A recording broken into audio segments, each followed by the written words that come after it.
fin ce vendredi 29 janvier 2021 de la mission de sécurisation des eaux sous juridiction béninoise. Après plusieurs jours de manœuvres d'exercice des forces militaires et navales, les hommes en treillis sont repartis dans les casernes plus aguerries. Aziz Acham.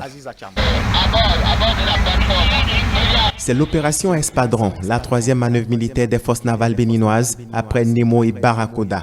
L'objectif assigné à cet exercice, c'est la tolérance zéro pour l'insécurité maritime dans les eaux sous juridiction béninoise. Le golfe de Guinée, du Sénégal en passant par l'Angola, suscite certaines convoitises chez les hors-la-loi qui écument les océans. Et face à cette situation, le Bénin et sa marine travaillent d'arrache-pied à réprimer l'audace de ces pirates de mer. Pour y arriver, les hommes en treillis jaugent leurs capacités et testent leur matériel à travers cette opération. La manœuvre Espadron que nous avions organisée a deux objectifs essentiels. Le premier, c'est de tester notre matériel.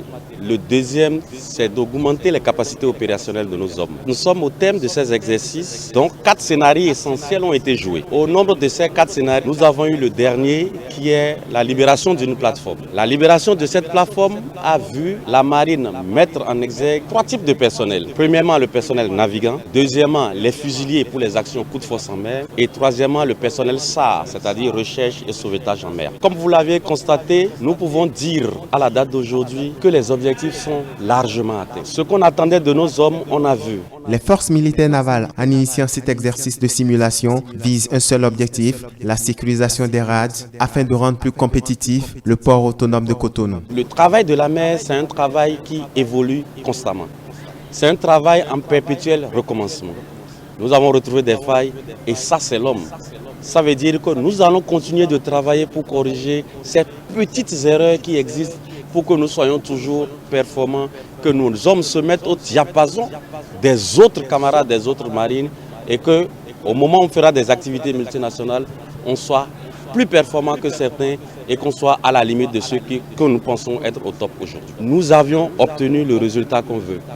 Nous allons maintenant faire le débriefing complet de ces exercices et rendre compte à nos chefs des différentes difficultés que nous avons vues pour que chacun joue sa partition.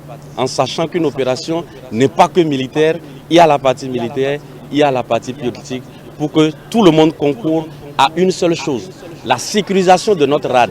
Une rade sécurisée pour un pays comme le Bénin, c'est le port qui en sort grandi parce que nous aurons plus de navires, nous aurons plus de marchandises et le bénéfice que nous allons apporter à la nation sera grand et le port sera un bon port d'éclatement, non seulement pour l'Interland, mais au niveau de la sous-région. Cette mission de sécurisation des eaux sous juridiction du Bénin après plusieurs jours d'exercice a permis aux forces navales de faire le point des acquis. Le rendez-vous est pris l'année prochaine pour une autre opération.